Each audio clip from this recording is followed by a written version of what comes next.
This morning we are going to focus on Holy Spirit, the dove of peace. Holy Spirit, the dove of peace. You see, the dove stands for peace in this world, isn't it? And dove is a symbol of peace. It has been used in many places and to depict peace by putting a symbol of dove. Genesis chapter 8 verse 11 says, Genesis 8:11, that dove brought a freshly plucked olive leaf in its beak when it came back to the ark,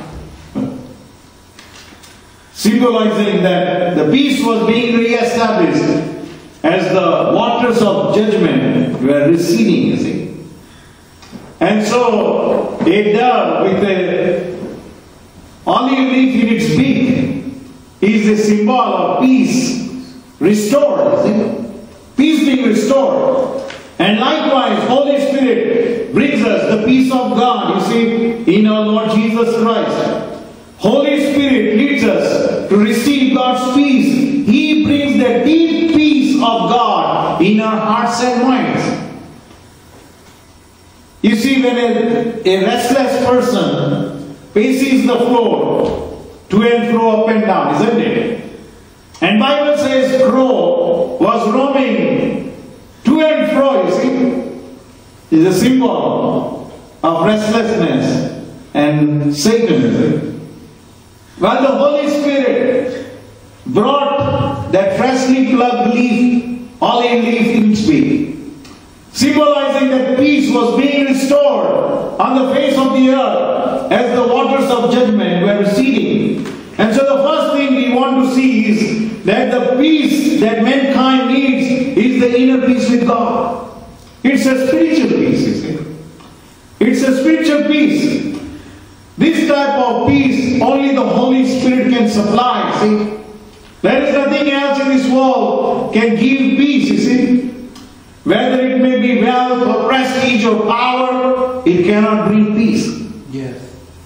We know that many Hollywood rich and famous, they turn to drugs because they do not have peace, you see. Yes. They have everything, you see.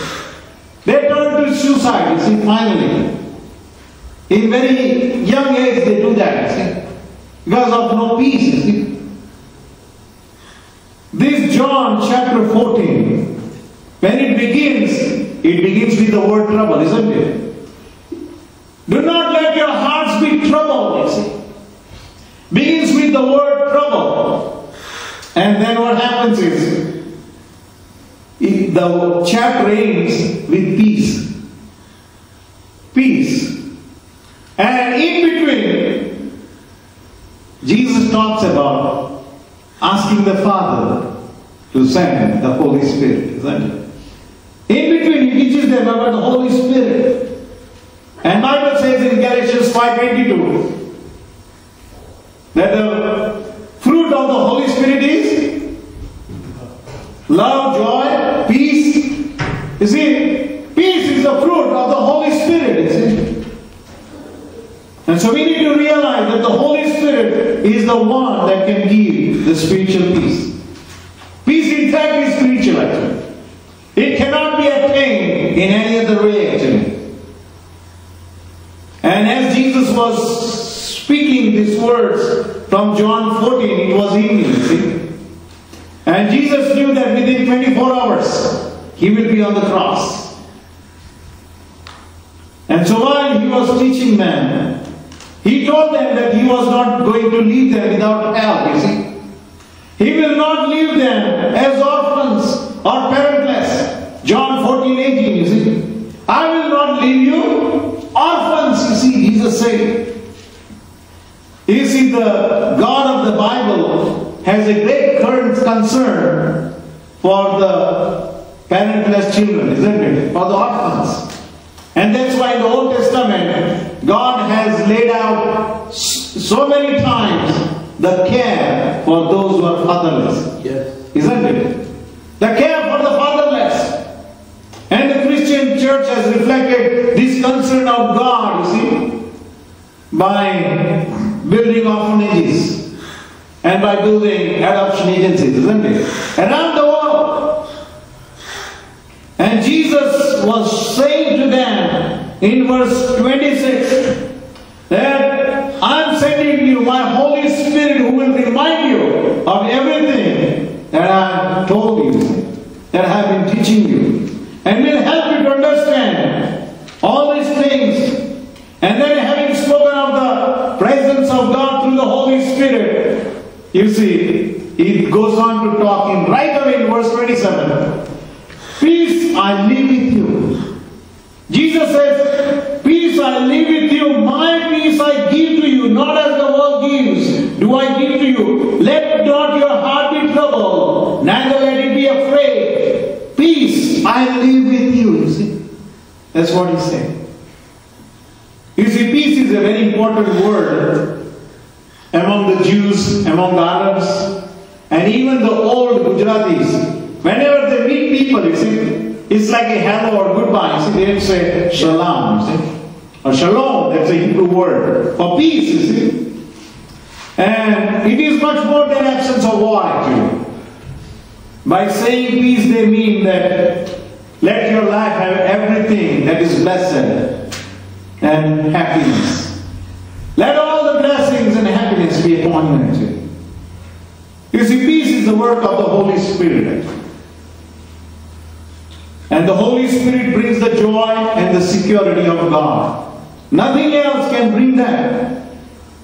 Even in the times of difficulty and storms, only the Holy Spirit can bring the real peace. See, there was once a king and he offered a prize, a very good prize, for someone to draw the paintings of peace. And so many artists, they gathered to draw pictures of peace. And of all the pictures of peace that were drawn, he liked two of them. One picture was of a calm lake. The lake was surrounded by high towering mountains, and in the middle of those towering mountains there was a lake which was very calm, and the sky was blue and fluffy. Clouds were in the sky and showed the picture of peace. And the other picture was, it also contained rough, ragged mountains. And a river was flowing, and on the banks of the river was a tree, and the branches of the tree were overarching onto the waters of the river, and there were raging clouds in the sky with lightning, and the rain was falling so hard and the storm was blowing, the wind was blowing hard, and these branches were swaying on the river water. And in those branches was a nest, and the mother bird was sitting with her chicks, and the chicks had such a great peace, you see, because the mother bird's presence was there. And likewise, you see, Jesus said, I will not leave you orphans, you see. If the presence of the Holy Spirit is with us, in the times of storm and even difficulty, you will have peace, you see. That peace can be brought only by the Holy Spirit. That's what Jesus said, you see. And this is a peace that can flow into your minds, into your souls, into your hearts, into your personalities. And that's why Philippians 4:7 says, and the peace of God which surpasses all understanding. The peace of God that surpasses all understanding shall keep your hearts and minds through Christ Jesus. You see, this kind of peace only God can give, you see. Only the Spirit of God can give, that passes all understanding. The world can never understand this kind of peace, you see. Because Jesus says that they do not know the Holy Spirit. The world doesn't know the Holy Spirit. In John 14 he said that. The second thing is, Jesus, Lord Jesus, through making atonement, by His blood, He paid the price for peace. He paid the price for our peace. Isaiah 53 verse 5. Isaiah 53:5 says, but he was wounded for our transgressions, he was bruised for our iniquities. The chastisement of our peace was upon him. The chastisement, the punishment of our peace was upon him. He paid the price on the cross through his blood. He purchased that peace through his blood so that we can have peace. And by his stripes we are healed. Colossians 1:20, making peace through his blood. You see? Colossians 1:20, and through him, having made peace through the blood of his cross. Having made peace through the blood of his cross. You see, that's what Bible says. It pleased the Father to reconcile all things to himself through him, whether things on earth or the things in heaven. You see, why there is no peace in the lives of people or in the systems of the world? Because those things are not reconciled with the Father. Yes. If there is no reconciliation between a person and the Heavenly God, you see, Heavenly Father, there will be no peace. Not at all. That reconciliation can only come only through the blood of Jesus. Why there is no reconciliation? Because there is a dividing wall of sin, isn't it? That's dividing, you see. That dividing wall can be removed only through the blood of Jesus. Yes. And the reconciliation that comes between a person and God. And then only the real peace can come, you see. You see, Carla Tucker was convicted of brutal PX murders in Texas, you see. And she was sentenced to die. She was 14 years on a death row, you see. And during that time, you see, she came to know Jesus as her Savior and Lord. She gave her life to Jesus. And the weeks before her execution date was drawing near, the reporters from all over the country and even from the world had descended on Huntsville, Texas. And millions of people heard about Carla Tucker, you see. And she explained her dramatic change that happened in her life, and she explained how she had trusted in Jesus as her Savior, believing her sins are forgiven, and that Jesus died to forgive her sins, and even her heinous crimes of killing people, you see. She lived in the prison, speaking and talking about deep peace in her heart. Appeals were made, you see, but all her appeals were denied. And that seemed okay with her, actually. And she was ready either to leave to make a difference in the lives of people or to go to be with her Savior, you see. And hurricane of debate was raging around her, you see, whether she should be forgiven, you see. But she seemed to be the only person who was at great peace, you see. And finally, the day came when she was to be put to death, you see.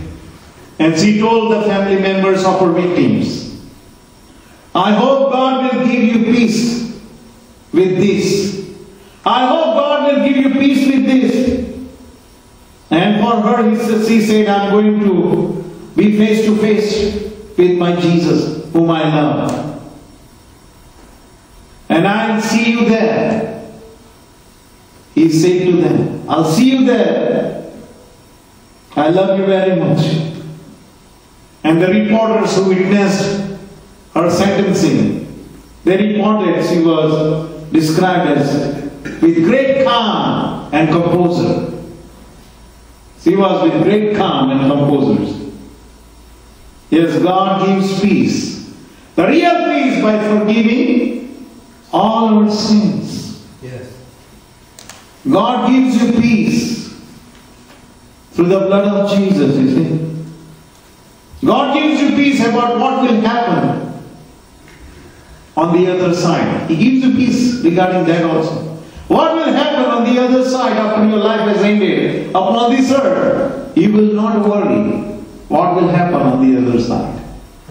You see, most people do not have peace is because they worry about dying actually.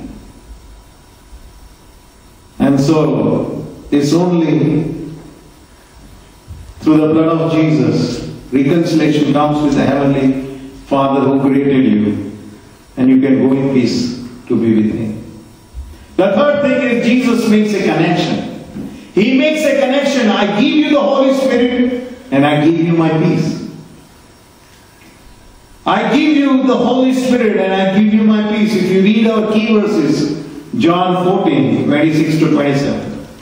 And in verse 26, Jesus talks about, but the Comforter, the Holy Spirit, whom the Father will send in my name, He shall teach you all things and bring you all things to your remembrance, whatever I have said to you. Peace I leave with you, my peace I give to you, not as the world gives. You see, I give you, He says. I ask the Father to give you the Holy Spirit. Now I'm going to leave, you see. But I'm going to leave you with the Holy Spirit, He says. I'm going to leave you with the Holy Spirit. And then in verse 27 says, I leave you my peace. I leave you my peace. You see, He's making a connection, you see. Because I leave you my Holy Spirit to be with you, I leave with you my peace also. He makes this connection once again in John 20, 19 to 22. In John chapter 20, verses 19 to 22, when it was evening on that day, the first day of the week, and the doors of the house where the disciples had met were locked for fear of the Jews. The disciples were worried, you see. They had no peace. They were restless. They had locked the doors, you see. And they had locked themselves inside the room for the fear of the Jews. And then what happens? Jesus came and stood among them. You see, the resurrected Lord Jesus came and stood among them and said, peace be with you, He said. Peace be with you. Verse 20. After He said this, He showed them His hands and His side. Then the disciples rejoiced when they saw the Lord. Once again they were in the presence of the Lord, so they rejoiced. And verse 22. When He had said this, He breathed on them and said to them, receive the Holy Spirit. He breathed on them and said, receive the Holy Spirit. You see? He said, peace be with you. And He said, receive the Holy Spirit. You see, Holy Spirit is the author of peace, you see. It is the Spirit of God that can give you real peace, actually. The fruit of the Holy Spirit is peace. Galatians 5:22. And so that's why, first He says, peace be with you. And then simultaneously He says, receive the Holy Spirit. He's telling them, can you understand? I'm giving you something which was not there before my resurrection. I'm giving you something which was not there before my resurrection, you see. The Holy Spirit brings to you my peace. It is the Holy Spirit that brings to you my peace. I'm not giving you anything that belongs to the world. That's what Jesus said. I'm giving you the Holy Spirit. You see, Jesus said to the disciples, I'm giving you something that is very, very dear to the heart of God the Father. And very, very much dear to the heart of God the Son. They love the Holy Spirit very much, you see. Yes. Very, very dear to them, you see, is God the Holy Spirit actually. And that's why they do not tolerate any sin against the Holy Spirit, and they do not forgive any sin against the Holy Spirit. Such dear thing, Jesus is giving it to us. Just think of that. This is an awesome thing, you see. That the Holy Spirit is being sent to us while Jesus, after becoming a sacrifice for us on the cross, He went to become a high priest into the heavenly temple on behalf of us. He went to become our heavenly high priest. And now this another person of the Godhead comes down to be with us. It's an awesome thing. This is an awesome thing, that one of the person of the Godhead can come and reside with us and within us. It should fill you with awe, actually. It's a big thing, you see, that the presence of the Holy Spirit, presence of one of the person of the Godhead Himself, can come and abide with you and bring you peace, you see. And finally, my last point is the Holy Spirit wants to make you a peacemaker. The Holy Spirit wants to make you a peacemaker. It is the Holy Ghost that only can make you a peacemaker. Matthew 5:9. Matthew 5:9. Blessed are the peacemakers, for they shall be called sons of God. Isn't it? Blessed are the peacemakers, for they shall be called sons of God. You can be child of God, sons or daughters, both ways, you see. You are the child of God. And God wants to make you child of God by becoming a peacemaker. See, making you a peacemaker, actually. And if you read Romans 8:14 says, Romans chapter 8 verse 14, for as many as are led by the Spirit of God, for as many as are led by the Holy Spirit of God, they are the sons of God. They are the children of God. If you work out the mathematics between these two verses in comparison, you will realize, as many as are led by the Spirit of God, they are the peacemakers.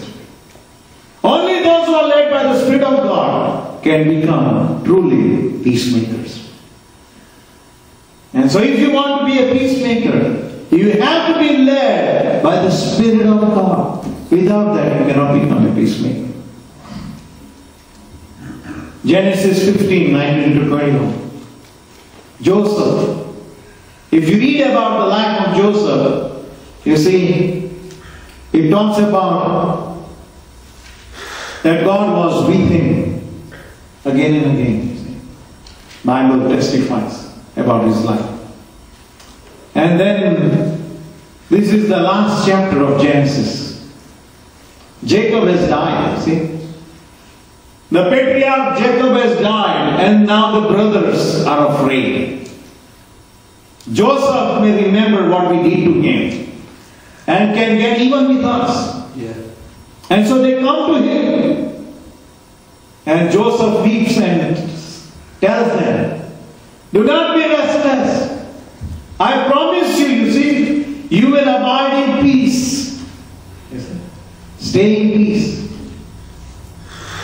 Nothing of the past is going to haunt you. Joseph was a peacemaker. He had paid the price. Yeah. Daniel 2:24. Daniel chapter 2 verse 24. Nebuchadnezzar, the pagan king, was so angry with all his counselors and advisors. He felt being deceived by them. And so he had ordered that the chief of his army would go out and kill those wise men and those counselors and advisors. And Daniel says to him, do not execute the wise men of Babylon. Do not execute the wise men of Babylon. Take me to the king. And the killing stopped, you see. The killing stopped. Daniel became a peacemaker, because the Spirit of God was upon him. That's what the Bible says in Daniel's book. Romans 14:19. Romans 14:19. So then let us pursue and the things for building up one another. Let us pursue the things of building up one another. Let us pursue the things of peace. That's what the Bible says. If the Holy Spirit has to make you a peacemaker, then your aim in life is to pursue the things of peace. You see, you have to pursue those things of peace. You see, formerly a resident of Beverly Hills, California, at the age of 50, she took the vows of becoming a missionary sister. And since 1977, she lived with the 2,500 male and female inmates incarcerated at La Mesa Penitentiary. And she poured her life for those prisoners, you see. She lived among them. She had been through many, many prison riots, actually. She had survived many prison riots. And she poured her life serving these male and female inmates and these prisoners, nursing their wounds, giving them medicines, and bringing them eyeglasses, and caring for their families, washing the bodies of dead inmates, and preparing them for burial. And during one of the riots, you see, the inmates were battling, you see, the guards with bottles and rocks and throwing bottles and rocks and the guards were shooting with machine guns, you see, until Sister Antonio walked into the middle of the war. And she just raised her hands and signaled for to be quiet. Remarkably, great calm fell on that prison, you see. Great calm. Yes, the Holy Spirit can make you a remarkable peacemaker. It is the work of the Holy Spirit. What you need is the filling of the Holy Spirit. What you need is the presence of the Holy Spirit to fill you and to produce the fruit of the Holy Spirit, which is peace within you. Then you can become the Holy Spirit's instrument of bringing peace. Shall we pray?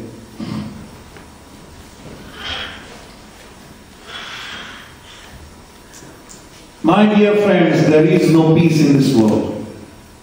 Because peace is something that is spiritual, actually. It can be brought only by the Spirit of God.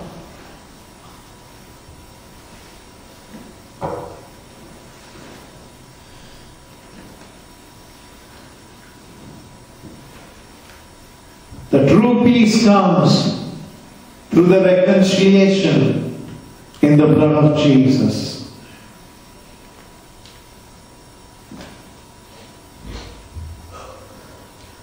Blessed are the peacemakers, for they shall be called the children of God.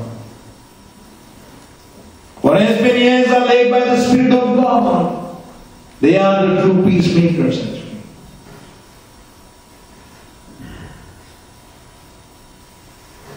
Let us pursue things of building up one another in peace. Can the Holy Spirit use you mightily as a peacemaker to take peace of God to many hearts and lives in this world? People are groping in darkness, in restlessness,